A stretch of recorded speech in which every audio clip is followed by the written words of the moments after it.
Nous voulons dire merci au pasteur Kitenge. Cette chanson nous a toujours rappelé des choses.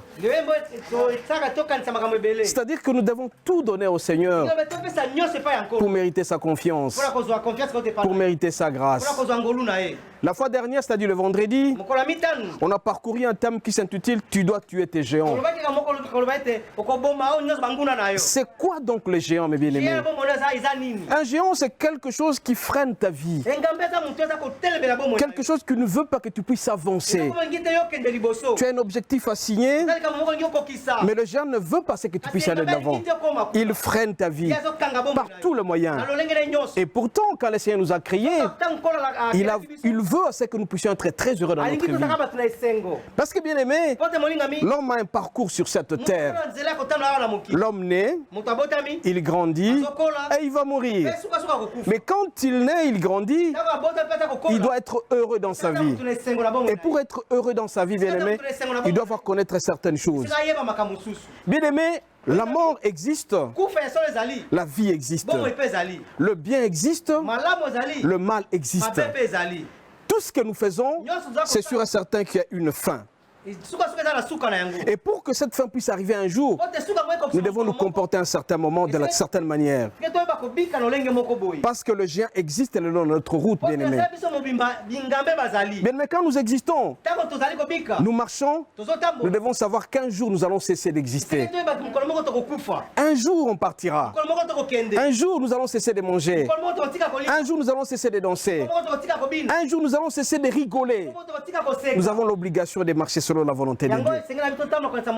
Bien aimé, le géant existe. Puisque le géant existe, nous devons faire attention à un certain moment. De quelle manière nous nous comportons sur cette terre? Comment nous marchons? Bien aimé, comment nous nous comportons? Nous avons l'obligation, bien aimé, de connaître certaines conditions pour être très heureux dans notre vie. Bien aimé, le géant existe. Et nous devons fuir ces géants. Nous devons les détruire. Parce que nous savons que notre chemin est jossé de haut et de bas. Et qu'un jour, nous allons cesser d'exister. Nous allons lire cet effet, bien aimé. Hébreux 11, verset 13. Nous allons demander à la sœur Hilary de pouvoir nous lire ça. Amen. C'est dans la foi qu'ils sont tous morts sans avoir obtenu les choses promises. Mais ils les ont vus et salués de loin, reconnaissant qu'ils étaient étrangers et voyageurs sur la terre. Amen. Amen. Amen. Ce qu'il est dit ici, que beaucoup de gens qui ont vécu sur cette terre, ils se sont comportés comme des étrangers, comme des voyageurs. Un voyageur, quand il voyage, il doit faire attention à ce qu'il fait. Qui n'oublie pas son sac, il ne peut pas oublier son sac. Il doit regarder de l'eau qu'il va prendre, à manger qu'il doit manger. Tout ça, il doit faire attention. Dans le langage qu'il dit, donc l'homme doit faire attention quand tu marches, quand tu parcours. Et nous, quand nous sommes sur la terre, bien aimés, nous devons faire attention à tout ce que nous faisons. Parce qu'avant nous, bien aimés, il y avait des hommes riches. Avant nous, il y avait des hommes pauvres. Avant nous, il y avait des pasteurs. Avant nous, il y avait des parents. Nos parents ont existé, ils sont morts. Nos amis ont existé, ils sont morts. Donc nous aussi, un jour, on va mourir. Amen, amen.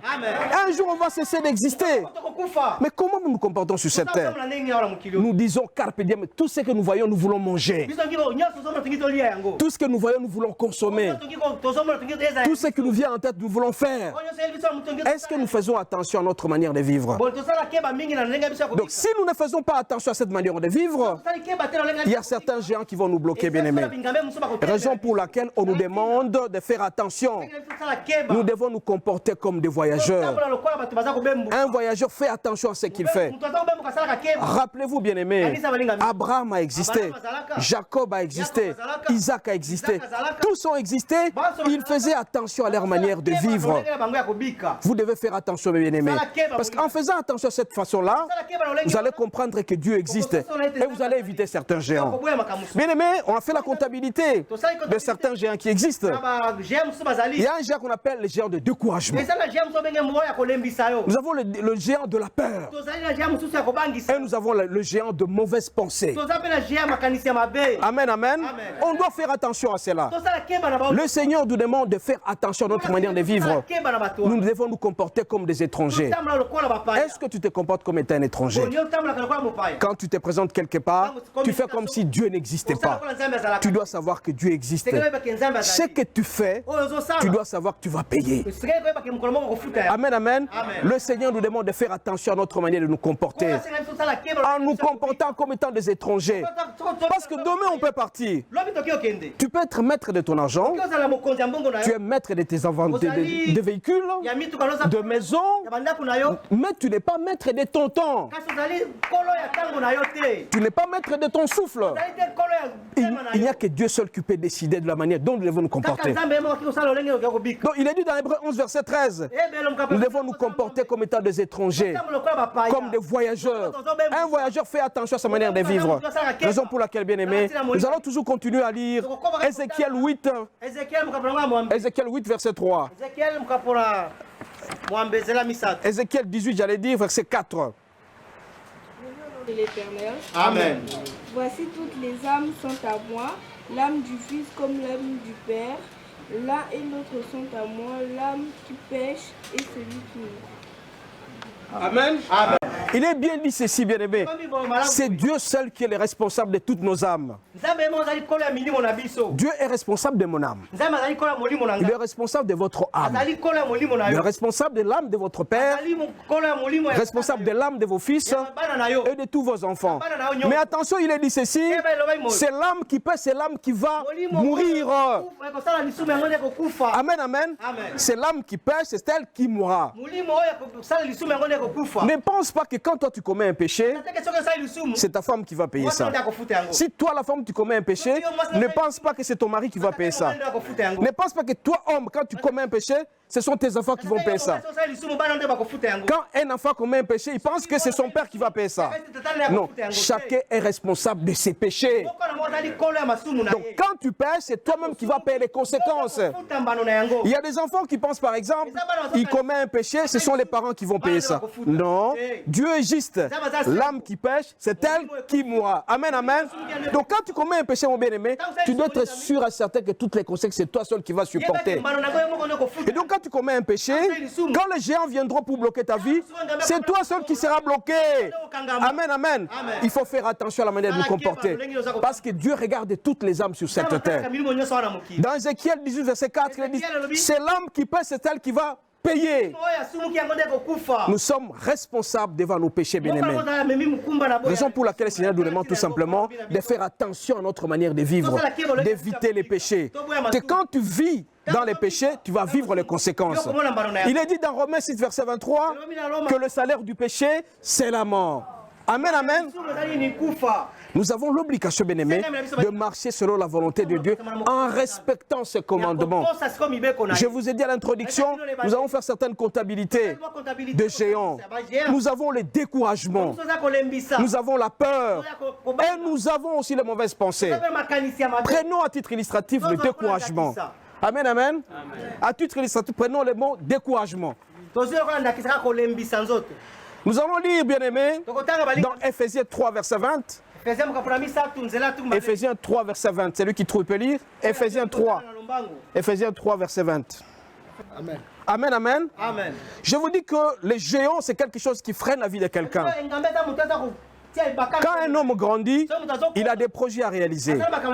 Il peut vouloir se marier, il peut avoir beaucoup d'argent, il peut vouloir étudier et devenir une grande autorité. Mais le découragement est toujours à côté de lui. Il y a des jeunes gens qui ont 20-25 ans qui veulent se marier. Ils se disent par exemple, je ne saurais pas le faire parce que louer la salle c'est trop cher. Et on dit actuellement la note c'est combien? C'est $500, hein? 1500. 500 ou 1500? $500. Mais j'ai 22 ans, 24 ans. Est-ce que j'aurai cet argent? Vous voyez, les molimo, il y a découragement. On est découragé. Amen, amen. Vous devez éviter de vous décourager, bien-aimés. Il faut avoir le courage là d'affronter. Parce que si vous avez la gloire de Dieu, vous avez le grand courage. Fortifie-toi et prends courage. Amen, amen. Donc vous devez tuer ces géants de découragement. Quand tu as un projet pour réussir, il faut toujours te concentrer et dire au Seigneur que je vais réussir ce projet-là. Amen, amen.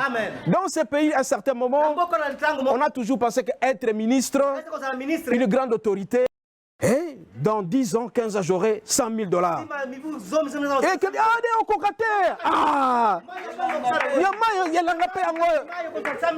ce sont des décourageurs.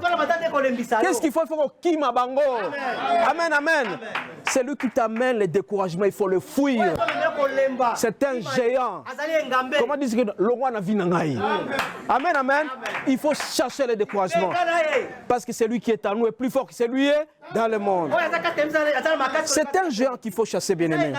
Donc, si vous avez un projet, concentrez-vous, mettez-vous devant Dieu, faites la réunion avec Dieu, vous et Dieu.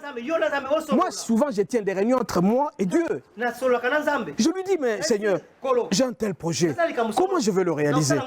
Donne-moi la force. Il va te donner cette force-là. Je veux, par exemple, je veux voyager. Comme ma femme où? Elle est où? Qu'elle se mette un peu debout. Amen, amen. Elle, quand elle dort, elle se réveille le matin, je dois voyager. Elle n'a pas peur d'avion. Même si, bien aimé, même si moi je vais avec le volume de découragement, je me fâche. Elle insiste. Elle part toujours. Voilà le courage qu'il faut avoir. Amen, amen. Vous avez par exemple, vous voulez acheter une maison. Même si vous avez $100 ou $200, vous vous dites que non, dans 10 ans j'aurai une maison à ma campagne. Tu es déterminé. Soyez déterminé. Il faut chasser les découragements. Ça c'est un géant. Il y a des familles où il n'y a jamais eu un licencié, il n'y a jamais eu un gradué, même un diplômé d'État. La famille n'a pas licencié, mais elle a raté. Déjà un découragement. Ça c'est un géant qui te bloque et qui ne sait pas avancer. Et pourtant, tu fais la réunion avec ton Dieu, tu dis Seigneur, donne-moi cette force. Je vais être le premier licencié de ma vie. Je vais être le premier pilote de ma vie. Je vais être le premier pilote de notre pays.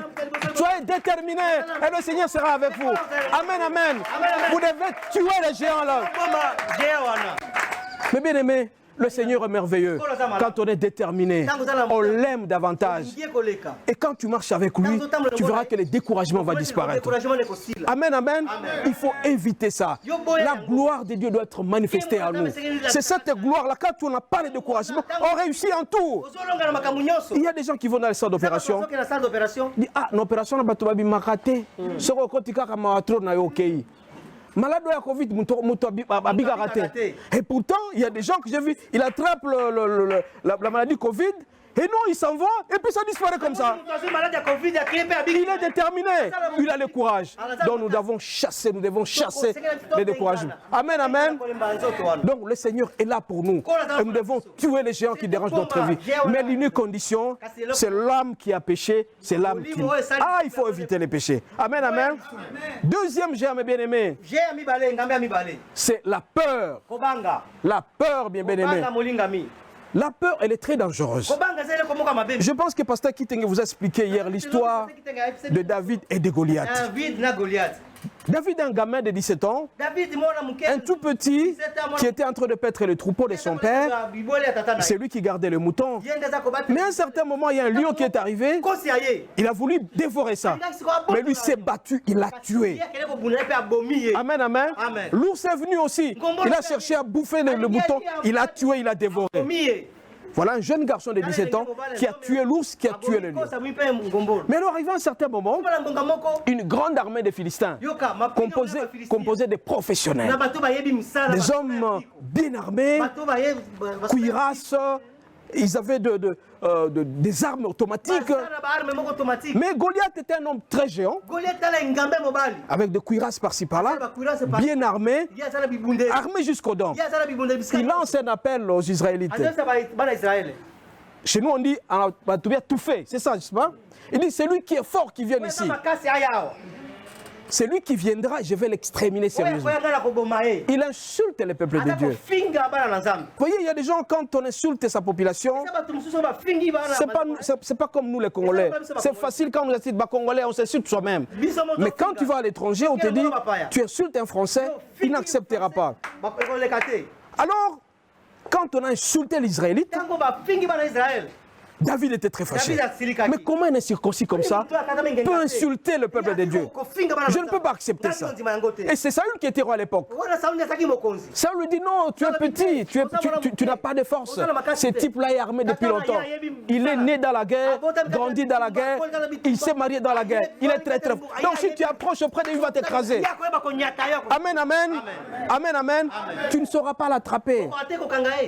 Mais qu'est-ce qu'il a dit? Comme il a insulté le peuple de Dieu, je viendrai devant lui. Je vais démontrer qu'on ne peut pas insulter le peuple de Dieu. On lui dit, mais non, tu es petit, tu ne sauras pas. Qu'est-ce que l'armée a fait, l'armée israélite? On lui a donné des cuirasses et tout ça. Mais il n'a pas su marcher parce que c'était lourd. Il dit, je jette ça. Et il est venu devant ces géants. Il lui a dit, mais toi, tu es en train d'insulter le peuple de Dieu. Toi, tu viens avec les armes. Mais moi, je viendrai avec un seul nom. Le nom de l'Éternel. Amen, amen. Il n'a pas eu peur. Combien de fois, toi, tu as un petit problème, tu es dépassé.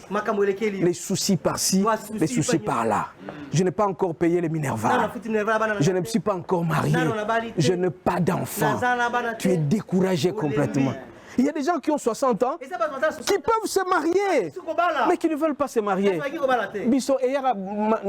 C'est quoi encore en lingala? Et pourtant, à 60 ans, il y a des gens qui peuvent se marier. À 65 ans, il y a des hommes aussi à 65 ans, ils peuvent chercher du travail, ils trouvent du travail. Mais qu'est-ce que David a dit? Toi, tu insultes. Moi, je viendrai seulement avec le nom de l'Éternel. Amen, amen. Il a pris le nom de l'Éternel et il a pris 5 pierres qu'il a gardées dans son truc là. Ces 5 pierres reflètent aussi que ces pierres étaient dans l'eau. L'eau, c'est quoi? C'est la présence de Dieu en nous. Il a pris la pierre, il l'a jetée et immédiatement, le géant Goliath est tombé. Amen, amen. Vous voyez, le type n'a pas eu peur. Il a pris son courage et il a tué immédiatement. Et c'était des signes avant-coureurs pour qu'il devienne roi un jour. Amen, amen. Bien aimé.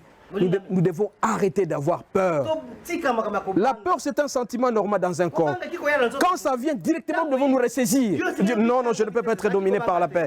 Il n'y a que le Seigneur seul qui doit me dominer. Donc quand tu es dominé par la présence du Seigneur, tu dis que non, tu ne vois pas cette peur-là, tu vois Dieu seulement. Amen, amen. Il y a des gens à un certain moment, quand il est malade, par exemple, il a l'hypertension, il commence à prendre tous les livres de l'hypertension.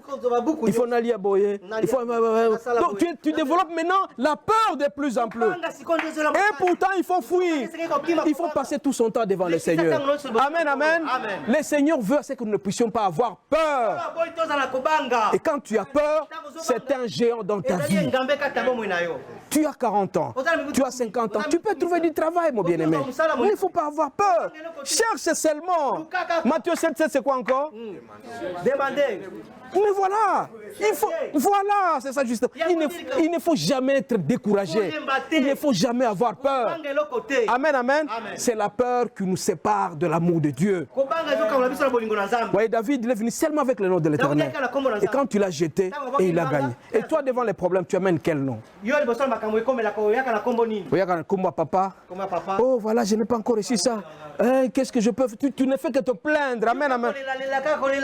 Il faut éviter de se plaindre. Et quand tu te plains trop, le Seigneur te quittera. Rappelez-vous aussi l'histoire de quand on traversait les 40 ans de l'Égypte jusqu'à Canaan. Le peuple ne faisait que se plaindre, il tournait en rond. Il faisait tourner en rond. Comment on dit? Osa corrompre. Donc tu ne fais que tourner sur place. Amen, amen. Donc, il faut éviter de se plaindre. Tu as un problème, tu présentes auprès du Seigneur. Tu écartes la peur. Et tu essaies immédiatement. Tu vas réussir. Amen, amen. Le Seigneur sera toujours avec nous. C'est pourquoi j'insiste sur le fait qu'il faut toujours avoir une réunion avec Dieu. Tu es là, tu es avec ton Dieu. Tu discutes avec lui. Tu dis, mais Seigneur, j'ai un projet que je dois réussir. Mais pourquoi seulement moi je dois rester comme ça? Il faut que je réussisse mon projet. Et quand tu demandes, tu es déterminé, tu as le courage, tu as la force, tu n'as pas peur, tu vas réussir complètement. Donc le géant de la peur nous sépare du résultat. Amen, amen. Je vous ai dit, bien aimé, la destination finale, c'est que nous devons être heureux dans notre vie. Et pour être heureux, il ne faut pas que les géants existent dans notre vie. Si tu as plusieurs géants dans ta vie, c'est qu'il y a un problème. C'est que tu n'es pas avec Dieu. Il faut solliciter la présence de Dieu tous les jours de votre vie. Amen, amen. La troisième sorte de géants, mes bien-aimés, ce sont les mauvaises pensées, bien-aimés. Amen, amen. Les mauvaises pensées. Nous allons lire dans Jean 8, verset 32. C'est lui qui trouve. Jean 8, verset 32. Jean 8. Verset 32 seulement. Ouais. Jean 8, verset 32. Jean 8, verset 32, la Bible dit ceci. Vous connaîtrez la vérité et la vérité vous affranchira. Amen. Amen. Amen, amen. Amen. Beaucoup de gens ont de mauvaises pensées dans leur corps. Leurs pensées sont tournées aux insanités. Les pensées sont tournées au péché. Ils n'ont pas le temps de discuter avec Dieu. Ils n'ont pas le temps de parler avec Dieu. Mais la parole de Dieu déclare: vous connaîtrez la vérité et la vérité vous affranchira. Mais au fur et à mesure que vous écoutez la parole de Dieu, bien aimé, vos pensées seront... Toutes les bonnes pensées viendront dans votre vie. Mais si vous êtes seul, ce sont les mauvaises pensées qui vont commencer. Amen, amen. Il y a des gens, par exemple, qui passent leur temps seulement à parler que de femmes. La qualité des femmes et tout ça. Et quand ça entre dans votre tête, c'est un géant qui entre en vous et vous êtes bloqué dans votre vie. Il y a des gens qui ne pensent leur temps qu'à écouter les différentes sortes de bières. Bon, il y a combien de sortes de bières? Lesquelles par exemple? Voilà. Voilà un type qui connaît que toute l'histoire de bière. Et ça, ce n'est pas bien. Amen, amen. Vous devez éviter de connaître l'histoire de bière et tout. Vous serez tenté d'aller prendre la bière. Parce que la bière, c'est un frein dans votre corps. Amen, amen. Au lieu de dépenser cet argent pour acheter à manger à la maison, vous affectez ailleurs. Et quand vous arrivez à la maison, il y a la famine. C'est un géant. Amen, amen. Donc vous devez essuyer vos pensées avec la parole de Dieu seulement. Parce que la parole de Dieu est claire. Vous connaîtrez la vérité vous rendra libre. C'est cette vérité qui nous libère complètement. Mais par contre, si vous n'êtes fait que regarder de mauvais films à la télévision, et le diable viendra à vous, il va installer de plus en plus le géant, et ce géant ne va pas vous amener, vers la perdition. Amen, amen. Mais par contre, si vous passez votre temps à lire la Bible, vous prenez 10 à 15 minutes par jour. Donc vos pensées sont devenues libres. Et dans la Bible, vous allez voir plusieurs histoires. L'histoire d'Abraham, l'histoire de Paul, l'histoire de tel, l'histoire d'Esther, l'histoire de tous ces mondes-là qui vont t'aider à aller de l'avant. Amen, amen. Donc les mauvaises pensées, il faut les enlever dans votre vie. C'est aussi un géant. Amen, amen.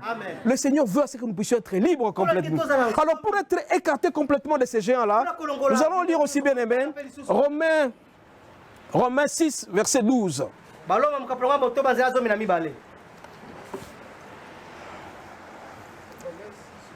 Romains 6, 12.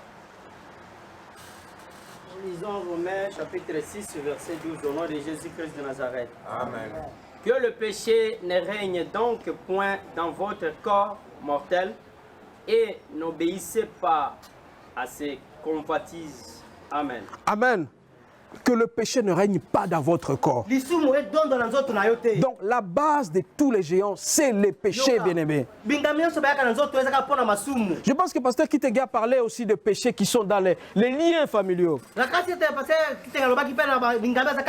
Donc si un arrière-grand-père a commis un péché, ce sont des générations qui commencent à en pâtir. Et il faut tuer ces géants-là. Alors vous ne pouvez pas savoir si vous avez un géant si jamais vous ne lisez pas la Bible. Amen, amen. Il y a des gens qui se marient, qui font 10 ans, 15 ans, 20 ans, ils n'ont pas d'enfants. Est-ce que vous approchez du Christ? Amen, amen. Parce que peut-être c'est la femme qui a un géant quelque part, ou l'homme a un géant quelque part. Et ces géants, il faut le tuer complètement. Et comment les tuer? C'est par la parole de Dieu. Amen, amen. Donc, Dieu veut que nous puissions être unis avec lui à travers la parole de Dieu, en évitant le péché. Continuez verset 13. 13 nous dit ceci: ne livrez pas vos membres au péché comme des instruments d'iniquité, mais donnez-vous vous-même à Dieu comme étant vivants, des morts que vous étiez, et offrez à Dieu vos membres comme des instruments. Amen, amen. Justice. Amen. Amen, amen. Amen. Nous sommes en train de parler de géants. Nous avons parlé du découragement. On a parlé de la peur. Nous sommes dans les mauvaises pensées. Bien aimé, le corps est composé de plusieurs parties. Nous avons la main, nous avons la tête, nous avons le cœur, toutes les parties de notre corps. Mais le Seigneur nous demande à ce que les différentes parties soient utilisées pour la gloire du Seigneur. Tes yeux, tu les utilises à quoi? Pour chercher quoi? Pour voir quoi? Est-ce que tu lis la Bible? Est-ce que tes yeux tendent vers la sanctification? Mais tes oreilles, ça entend quoi? Tous les jours, il y a des gens qui ne font qu'entendre les mauvaises choses. Ce sont ces mauvaises choses qui influencent votre vie. Donc, nous devons chasser les mauvaises pensées à travers ce que nous écoutons, ce que nous entendons. Bien aimé, et ton corps, tu l'utilises à quoi? Ça doit être pour la gloire du Seigneur. Pour que les géants ne viennent pas dans ton corps, bien aimé, tu dois faire en sorte que les différentes parties de ton corps soient utilisées uniquement pour la gloire de Dieu.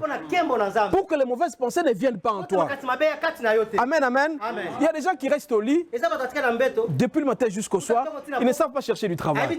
Ils ne savent pas étudier. J'ai un papa qui doit avoir plus de 50 ans, qui s'appelle Faustin. Il est là. Il est allé à l'université à l'âge de... Mettez-vous un peu debout. Tu es allé à l'université à quel âge? Ah voilà.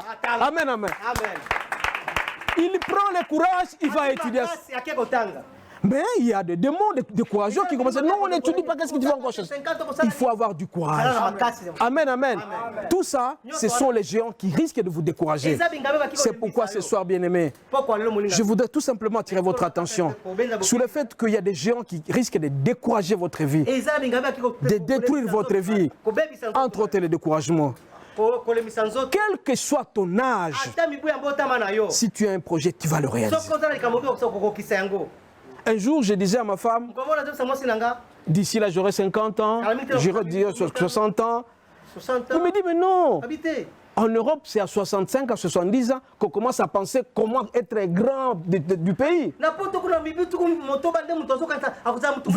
Voilà une femme qui vous encourage. Mais il y a des femmes qui vous découragent. Bien aimé, il faut qu'on parle la moli moana. Moli mo découragement, to parle lango. Disons 3 fois, détruisons comment dire, les découragements. Détruisons les découragements, les gens de découragement 3 fois. Détruisons les gens de découragement. Détruisons les gens de découragement. Détruisons les découragement. Non, désolé.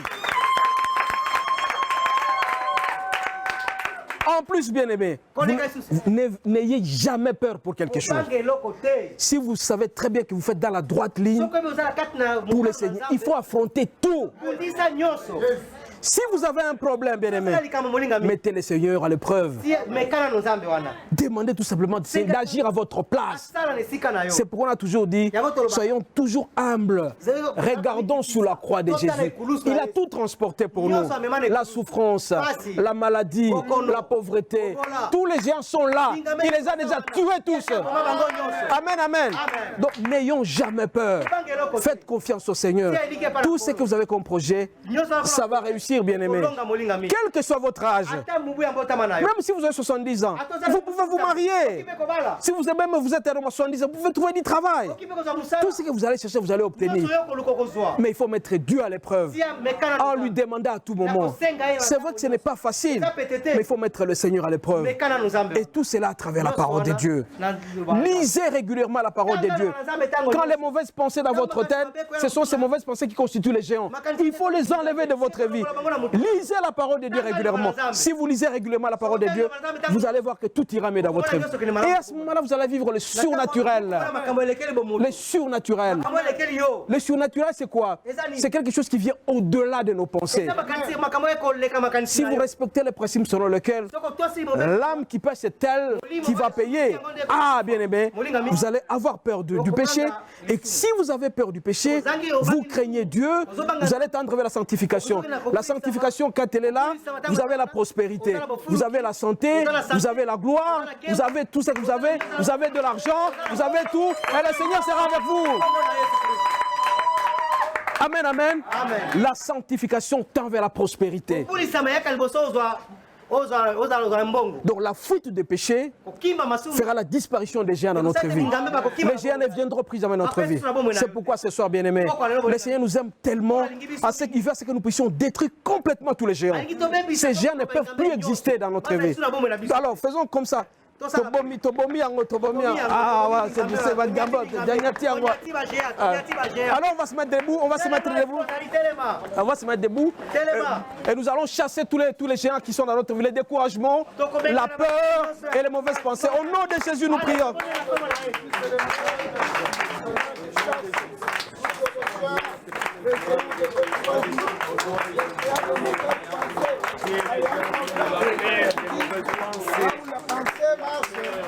Non, mais l'esprit, Seigneur Dieu, c'est ta parole qui vit ma pensée.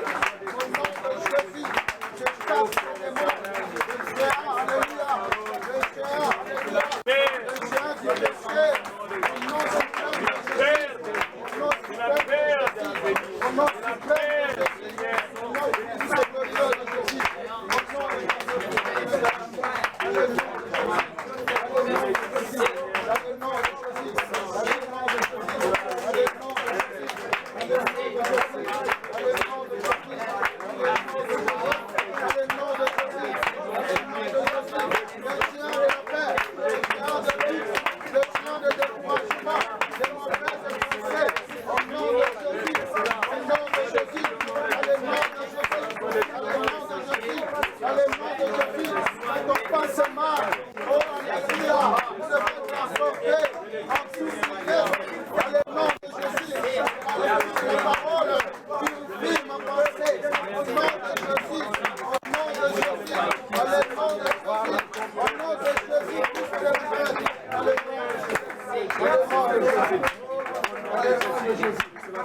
Au nom de Jésus. Dans le nom de Jésus. Bien-aimés, nous allons encore continuer à prier.